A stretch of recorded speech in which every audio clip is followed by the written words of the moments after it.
Hello बच्चों, आज हम स्टार्ट करने वाले हैं चैप्टर 3। ओके, तो बताइए आप पहले, सबसे पहले आप सब बताइए, आप सब कैसे हैं। उम्मीद करता हूँ कि आप सब बिल्कुल बढ़िया होंगे, झकास होंगे और आप सबकी स्टडी बहुत अच्छी चल रही होगी। तो इसी के साथ आप सभी का बहुत बहुत स्वागत है हमारे वी एन के ट्यूशंस में। ठीक है बच्चों, तो आज हम चैप्टर नंबर 3 स्टार्ट करने वाले हैं। जो चैप्टर का नाम है आपका दो चरों वाले रैखिक समीकरणों का युग्म। ओके, जैसे कि आपके बोर्ड पे लिखा हुआ है। तो बच्चों सबसे पहले हम क्या पढ़ेंगे, हमें पता होना चाहिए चर और अचर में डिफरेंट क्या होता है। ठीक, तो हम सबसे पहले देखेंगे चर अचर में डिफरेंट क्या होता है। ये आपका चर अचर, ये आपका चर। ठीक, ये लिखा हुआ है आपका 2x। ठीक, आपका जो चर है वो ये है। ठीक, अल्फाबेट, जो चर होता है वो अल्फाबेट होता है और जो न्यूमेरिकल होता है वो अचर होता है आपका। ओके, ये आप सभी को क्लियर हो गया एकदम। हम जो पढ़ रहे हैं वो सिर्फ इस चीज के बारे में पढ़ेंगे।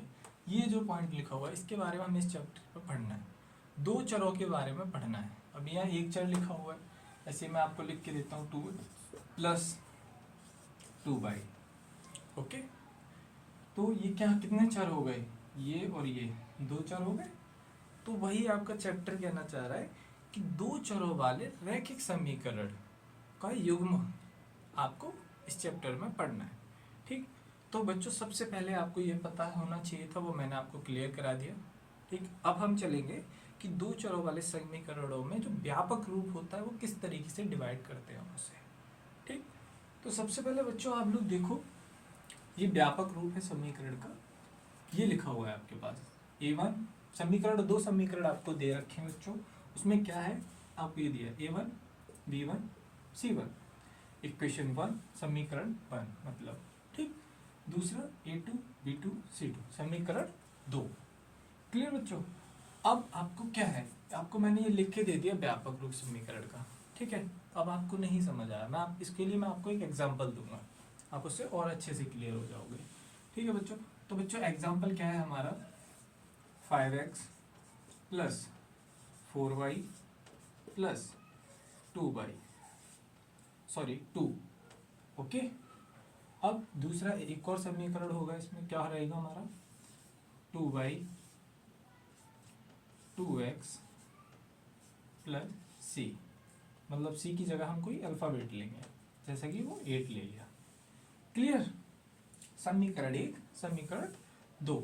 समीकरण 1 को हम A1 B1 C1 से डिनोट करेंगे। ठीक, A1 A1x plus E1y plus C1। ठीक, समीकरण 2 को हम किससे डिनोट करेंगे, आपका B2 A2 B2 और C2। ठीक, A2 क्या है आपका A2x plus B2y plus C2। Clear बच्चों। ओके, अब इसमें हमें पता करना है A1 के स्थान पर क्या है, B1 के स्थान पर क्या है, C1 के स्थान पर क्या है। तो A1 के स्थान पर क्या है हमारा 5, B1 के स्थान पर क्या है बच्चों हमारा 4, C1 के स्थान पर क्या है हमारा 2। क्लियर बच्चों, इसी तरह समीकरण 2 में देखो आप। ठीक, ये इक्वेशन 1 है, ये इक्वेशन 2 है आपकी। क्लियर, इसी तरीके से A2 की वैल्यू क्या दे रखी है हमें 2, B2 की वैल्यू क्या दे रखी है हमें आपका 2, और आपका C2 की वैल्यू क्या दे रखी है हमें, वो हमें दे रखी है आपकी 8। क्लियर बच्चों, तो बच्चों जो हम व्यापक रूप पढ़ रहे हैं वो यही चीज है, हमें A1 B1 C1 इनकी वैल्यू हमें फाइंड करनी होती है। क्लियर, वैल्यू हमें पता करना होता है कि वैल्यू क्या है रैखिक समीकरण में। ठीक, उसे हम इससे तुलना करेंगे, इसकी समीकरण 1 की इससे तुलना करने पर। ठीक है, तो हमें ये वैल्यू प्राप्त हुई। फिर समीकरण 2 की समीकरण 2 से तुलना करने पर ये हमें वैल्यू प्राप्त हुई। तो ये क्या हुआ आपका व्यापक रूप हुआ बच्चों। ठीक है, इसी तरीके से हम आगे इसमें क्या करेंगे, इसे प्रदर्शित करना सीखेंगे। ठीक है, यहाँ तक आपका क्लियर है, क्लियर है, तो इसे राइट डाउन कीजिए, फिर हम आगे बढ़ते हैं। ओके, तो बच्चों अगला टॉपिक हमारा रहेगा ये। उसी टॉपिक का सेकंड पॉइंट, ठीक है। तो बच्चों इसमें क्या है, इसमें आपको लिखा हुआ है क्वेश्चन, जैसे कि ये लिखा हुआ है आपके सामने, रैखिक समीकरण को प्रदर्शित करना, ठीक। रैखिक समीकरण को किस तरीके से हम प्रदर्शित करते हैं, ठीक है। तो हमें क्या करना है, सबसे पहले इसके 3 फॉर्मूलेज होते हैं बच्चों, आपको 3 कंडीशंस होती हैं जो आपको पता होनी चाहिए क्लियरली। तो सबसे पहली कंडीशन क्या है बच्चों इसमें, सबसे फर्स्ट कंडीशन है इसकी जो, वो क्या है, फर्स्ट कंडीशन है आपकी जो आपका A1 upon A2 is equal to V1 upon B2, ठीक। ये आपके सामने इक्वेशन लिखी हुई है, ये नॉट इक्वल टू, ठीक। तो इस स्थिति में क्या होगा, अगर आपका A1 अपॉन A2 और B1 अपॉन B2 अगर इक्वल टू नहीं है, नॉट इक्वल टू है, तो इस स्थिति में आपका जो रैखिक समीकरण होगा, युग्म होगा, वो आपका संगत होगा। क्या होगा, क्या लिखेंगे यहाँ पे, रैखिक समीकरण का रैखिक समीकरण का युग्म क्या रहेगा आपका, असंगत, ठीक। क्या रहेगा आपका, असंगत रहेगा, ठीक। नहीं बच्चों, असंगत नहीं बच्चों, संगत रहेगा, क्लियर। क्या रहेगा, संगत, ठीक है, संगत है, संगत है। पूछो क्यों संगत है इसमें, क्योंकि ये क्रॉस यहाँ पे ये रेखाएं हैं वो आपस में एक पॉइंट पर काटेंगे इसे, ये पॉइंट वो रहेगा, ये हमारा ये पॉइंट, ठीक है। इस पॉइंट को मान लो आप M, इस पॉइंट पर काटेंगी तो ये एक ही हल होगा इसका हमारा, ठीक है। दूसरी कंडीशन क्या है बच्चों आपकी, A1 upon A2 B1 upon B2 C1 upon C2, ठीक बच्चों। आपके सामने ये लिखा हुआ है, इस कंडीशन में क्या है बच्चों, पहले A1 A2 इक्वल होंगे, फिर B1 upon B2 C1 C2 ये नॉट इक्वल टू होंगे। इस कंडीशन में आपका जो समीकरण होगा वो क्या होगा, आपका जो समीकरण होगा वो आपका जो युग्म होगा समीकरण का, वो आपका क्या होगा, असंगत होगा।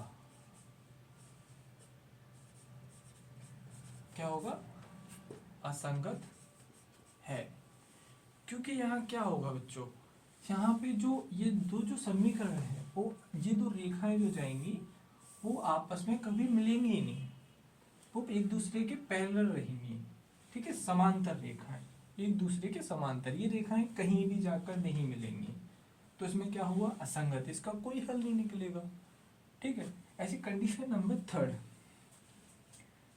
कंडीशन नंबर थर्ड क्या है आपका, A1 upon A2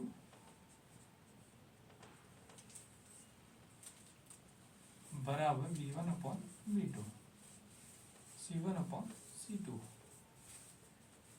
equal to बच्चों, ये थर्ड कंडीशन जो है आपकी, उसमें क्या रहेगा, ये संगत रहेगा, क्योंकि इसमें जो सभी जो युग्म होंगे वो एक दूसरे के इक्वल होंगे, ठीक।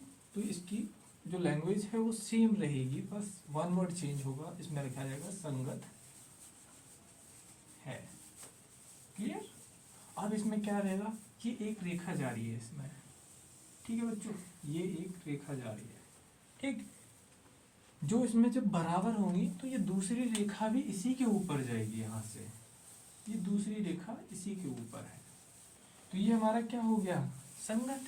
इसमें क्या हुआ, अनेक हल हो गए, ठीक है बच्चों, समझ आए आपके, इसमें क्या हुआ, अनेक हल हो गए आपके, इसमें एक हल होगा आपका, इसमें एक भी कोई हल नहीं होगा इसका, इसके क्या होंगे, अनेक हल होंगे, ठीक है। इसे मैं आपको एक शॉर्ट छोटे से तरीके में एक बताना चाहूँगा, ठीक है। इसमें क्या रहेगा आपका, जैसे कि ये लिखा हुआ है, ठीक, ये फॉर्मूला आपको पता है। ठीक, इसमें यहाँ पे लिख दो कि इसका एक हल क्या होगा, एक हल सिर्फ, क्योंकि एक पॉइंट पे काटेगी तो सिर्फ एक ही हल निकलेगा। फिर इसके आगे दूसरे वाले में जाओ, कोई हल नहीं, हल नहीं। क्लियर? इसमें क्या है, अनेक हल, अनेक हल। ठीक, समझ गए आप? क्लियर? क्योंकि देखो अनेक हल क्यों है, क्योंकि ये संख्या, ये लाइन किस इस लाइन पे पता नहीं कितनी बार काट रही होगी। यहाँ पे ये लाइन एक दूसरे को सिर्फ एक ही बार काट रही है। समझ गए आप लोग? क्लियर? तो बच्चों अब इसी के ऊपर एक हम छोटा सा एक एग्जाम्पल करेंगे, जिससे कि आपको ये कंडीशन आपको अच्छे से समझ आएगी। क्लियर? यहाँ तक आपको क्लियर हुआ? ठीक, तो बच्चों इसके आगे हम आपका जो एग्जाम्पल है, तो बच्चों हम करेंगे एक एग्जाम्पल इस चीज़ के ऊपर। ठीक है, तो मैं आपको जैसे एग्जाम्पल लिख के दे रहा हूँ एक 5x + 3y and is equal to 8। Okay, दूसरा आपका रहेगा 2x + 4y plus is equal to -1। ठीक है बच्चों, तो बच्चों सबसे पहले हमें क्या करना पड़ेगा, इसके लिए हमें तुलना करनी पड़ेगी। जैसा कि मैंने आप सभी को बताया, तुलना करने के लिए हमें इस तरफ 0 रखना है, तो हमें क्या करना पड़ेगा, 5x + 3y। जब ये 8 इधर आएगा तो क्या हो जाएगा, -8। ठीक, बराबर में क्या हो जाएगा, 0। अब यहाँ पर देखो आप, ये हो गया आपका 2x + 4y।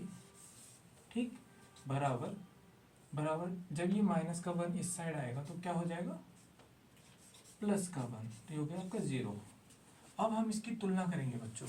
ठीक है, तुलना किस तरीके से करनी है आपकी, तुलना करोगे आप समीकरण एक की तुलना किससे करोगे, तुलना जो करोगे वो a1x + b1y + c1 is equal to 0। इसकी तुलना किससे करोगे, a2x + b2y + c2 is equal to 0। Clear बच्चों? अब इसकी तुलना करने के लिए आपको क्या करना है, a1 की वैल्यू क्या दे रखी है आपको, 5, b1 की वैल्यू क्या दे रखी है आपको, 3, c1 की वैल्यू 8। क्लियर? फिर अगला क्या है आपका, सेम a2 की वैल्यू 2, b2 की वैल्यू 4 और c2 की वैल्यू क्या दे रखी है आपको, 1। ठीक है बच्चों, लेकिन बच्चों अभी हमने यहाँ एक मिस्टेक की है, c1 पे हमें यहाँ ये माइनस का दिया है, तो हमें यहाँ लिखना पड़ेगा -8। ठीक है बच्चों, अब हमसे पूछा गया बच्चों कि इस क्वेश्चन में आपसे पूछा जाएगा एक हल होगा, अनेक हल होंगे, या फिर कोई हल नहीं होगा। ठीक है, उसके लिए हमें क्या, हमें 3 कंडीशंस पता है। पहली कंडीशन क्या थी बच्चों, पहली कंडीशन थी a1/a2 is equal to b1/b2 not is equal to. ठीक, दूसरी कंडीशन क्या थी आपकी, a1/a2 b1/b2 c1/c2। तो इसमें बच्चों क्या थी कंडीशन हमारी, कहाँ पे इक्वल टू था हमारा, यहाँ पे, नॉट इक्वल टू हमारा ये था। क्लियर? समझे आप? फिर अगली कंडीशन क्या थी हमारी, b1 b2 a2 b1 b2 c1 c2। Okay, इसमें सारे इक्वल टू थे, पहली कंडीशन, नंबर 2, नंबर 3। हमें इन तीनों को चेक करना है इसके अंदर, तो हम कैसे करेंगे, तो पहली कंडीशन जब अप्लाई करेंगे हम, तो क्या करेंगे, a1/a2 b1/b2।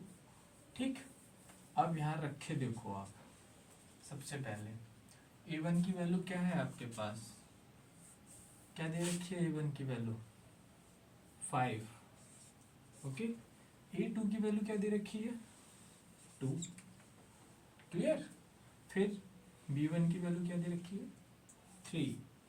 b2 की वैल्यू क्या दे रखी है आपको, 4। तो बच्चों ये क्या है, बराबर है क्या ये, तो हमें बराबर का साइन नहीं है यहाँ पे, नॉट इक्वल टू कर देंगे। क्लियर? तो हमारी पहली कंडीशन यहाँ सेटिफाइड हुई। ठीक है, पहली कंडीशन क्या हुई हमारी, सेटिफाइड, मतलब प्रूफ हो गई कि भाई ये संगत कोण है, मतलब संगत युग्म है।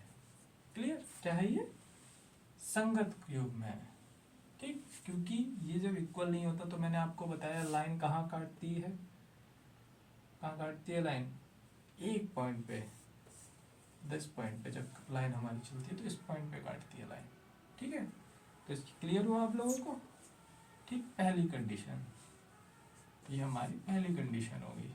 दूसरी कंडीशन क्या है बच्चों हमारी, दूसरी कंडीशन आपको यहाँ दूसरी कंडीशन दिखाता हूँ मैं रख के, A1 upon A2 B1 upon B2 C1 upon C2। अब बच्चे हमें ये देखना है कि ये कंडीशंस इसे सेटिफाई करती हैं कि नहीं, इसमें लागू होती है या नहीं होती। क्लियर? अभी हम यहाँ इक्वल टू लगाएंगे। क्लियर? A1 की वैल्यू क्या दे रखी है हमें, 5। ठीक, बी और बट्टे में A2 की वैल्यू क्या है, 2, B1 की वैल्यू क्या है, 3। ठीक, और B2 की वैल्यू क्या है, 4। ठीक है बच्चों, अब यहाँ पे C1 की वैल्यू, C1 की वैल्यू क्या है, -8, कितनी है, -8 अपॉन C2 की वैल्यू 1। तो बच्चों बताओ यहाँ क्या ये कंडीशन अप्लाई हो रही है, ये जो कंडीशन है वो अप्लाई हो रही है, नहीं हो रही, ना तो ये इक्वल है ना ही ये इक्वल है, तो ये कंडीशन क्या नहीं हो रही, नॉट प्रूफ, NP, मतलब नॉट प्रूफ, ये कंडीशन है प्रूफ नहीं हुई। क्लियर? दूसरी कंडीशन है, इस पर तीसरी कंडीशन अप्लाई करके देखो, यहाँ से हमें पता चल जाए कि तीसरी कंडीशन अप्लाई होगी या नहीं, नहीं होगी भाई, क्यों नहीं होगी, क्योंकि ये एक दूसरे के बराबर है ही नहीं, तो यह तीसरी कंडीशन भी अप्लाई नहीं होगी बिल्कुल ही। क्लियर? तो बच्चों ये था आपका व्यापक रूप और प्रदर्शित करना, ये मैंने आपको आज की वीडियो में बताया है। ठीक है, ये एक कॉन्सेप्ट है, इसके ऊपर एक क्वेश्चन आता है जो मैंने आपको करके बताया अच्छे से। ये आज का आपका एक कॉन्सेप्ट कंप्लीटली रेडी हो गया है। अगली वीडियो में बच्चों जब हम पढ़ेंगे अगली क्लास में, तो वो हम पढ़ेंगे अपनी विधियों के बारे में, जिसमें हमारी 3 विधियाँ हैं। ओके, तो हम अगली क्लास में जो कवर करेंगे वो 3 विधियाँ रहेंगी। तब तक के लिए बच्चों आप ये टॉपिक अच्छे से रेडी करो, बढ़िया तरीके से पढ़ो, क्योंकि जहाँ तक होता है बच्चों यहाँ से क्वेश्चंस आने के चांसेस रहते हैं, हद से ज़्यादा क्वेश्चंस। ओके बच्चों, तब तक के लिए चलो मिलते हैं अगली क्लास में, तब तक के लिए बाय। और हाँ, याद रखना, अगर अच्छी लगे क्लास तो सब्सक्राइब करना, फॉलो करना, कमेंट ज़रूर करना अगर कोई भी डाउट होता है तो। ओके, चलो डन।